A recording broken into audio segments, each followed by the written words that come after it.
Penn and Teller are great entertainers and magicians. You might have caught them on SNL or on their own TV specials. We did an interview with them in 2010. One of the things we talked about was what's it like all of these years working together? How do two guys like you with an incredible career keep it together without, turning on each other? How do you do that? I think it has to do with our relationship not starting with affection, but starting with respect. I think Lennon and McCartney, Martin and Lewis, a lot of your great teams were people who fell in love. And when you're in love, and then things don't go perfectly, it's a very, very sad, crushing experience. And I think when you start out simply believing that we do better stuff together than we did separately, we're more like two guys owning a dry cleaning business. When we don't get along, who cares?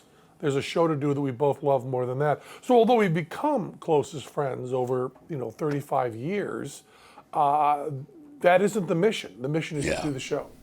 It's about maybe once, twice a year that you would say we're really out socially. Although it gets very, very sloppy with us because a lot of times we go out with other people that's on the border of business. But the two of us just going out, the two of us is maybe once a year. I just can't believe, as I looked here at the River Rock, all the equipment that it takes and all the setup. Now that must come in advance. If we had talent, we could cut that down to maybe one small station wagon.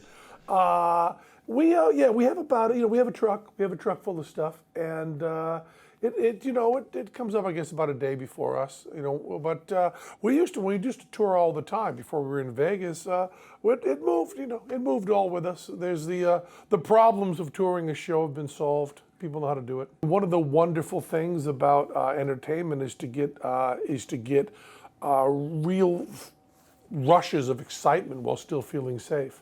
And it's a roller coaster. And I think that the stuff that I like most to watch are stuff that really gets a lot of emotional feelings. So we do that try to do that in our show. We have a show on Showtime that's in its 8th year called BS that we are now the longest running show in the history of Showtime. We've done that. We've done 3 or 4 specials for NBC, I guess, and other stuff here and there.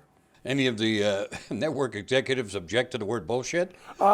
We've had some problems. We've had some problems with that. I never really know when we're supposed to say bullshit, when we're supposed to say BS.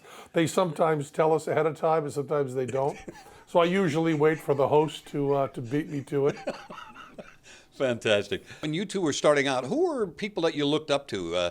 There had to be 2 sections here: clever magicians and clever comedy people. It's almost neither. Our background, although Teller started magic very young and loved magic very much, there weren't really contemporary heroes of each of us. I mean, Teller was a big fan of Hitchcock and Poe, and also he's a classics major, Latin and Greek. And I was all rock and roll. I was all Bob Dylan, Velvet Underground, all of that stuff. And the magic part of it, we didn't really model ourselves after anyone. I mean, certainly learn from everyone, and certainly big fans of Houdini. Of course, Amazing Randy, James Randi. If it weren't for him, there wouldn't be us. He really created Penn and Teller in many, many senses. But I'm always perplexed by what I call the Guns N' Roses problem, which is Guns N' Roses loved the Rolling Stones, so went out to be the Rolling Stones. It seems like if you love the Rolling Stones, you say they're doing a fine job, I'll do something else. So we mostly idolize people in other fields and then do magic and try to do something very, very different. Well, you're great entertainers. Let me just say that as a part of your audience. I was just looking here, your Emmy Award-winning PBS special, Penn and Teller, Go Public, 1987. That must have been a thrill, because how long have the act been together then? Well, we kind of sort of started about 75 working together. So, when we first hit off Broadway was 1985 or 84, around there. And we were brand new to everybody, but we'd been together 10 years. And That's pretty important because you do your first Letterman shot, and everybody has one good Letterman shot, anyone in show business. But then if you do well on the first Letterman shot, you got to do the second Letterman shot. And if that goes well, you have to do the third. So we didn't really run out of all our material for about 4 months.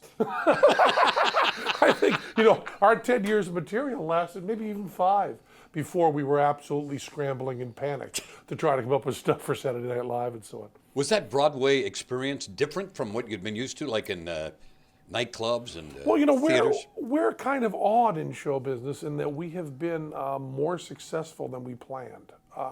If you talk to Paul McCartney, Madonna, Howard Stern, which I think you've talked to at least Yes. Paul McCartney, they will give you the sense that they should have been more successful. Even Sinatra will give you the sense, would have given you the sense that he should have been more successful. We don't understand that at all. We expected to be playing 200-seat theaters for whack jobs like us, and we were so startled when we had more success than that. And we remain startled. I mean, it just seems like what we do is so kind of odd and quirky. We were never shooting for a mainstream audience. It wasn't part of our plan. So we considered ourselves to be completely successful and have accomplished our goals 100% by about 1980. And then 85, everybody else thought we were going towards our goals, but we were already way past them. We were just completely improvising then. Broadway, okay.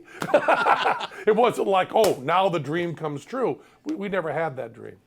You spend a lot of time in Las Vegas, where I've seen you a couple of times. How do you squeeze in a road trip like this? It's very hard. The plan was when we first started playing Vegas 9 years ago to do 44 weeks a year in Vegas and the rest of the time be on the road. But then Bullshit was successful and took up a lot of time. And then we also liked, for the first time in 20 years, having a day off now and again. But we really missed doing runouts and being on the road. So now we squeeze them in. I mean, we'll be back in Vegas tomorrow night and go back to the full schedule there. Well, both of you, thank you for this, and looking forward to the show tonight. Thanks. And come back. Okay, good. Thank you. We'll try to be good. Thank you both. Thanks a lot.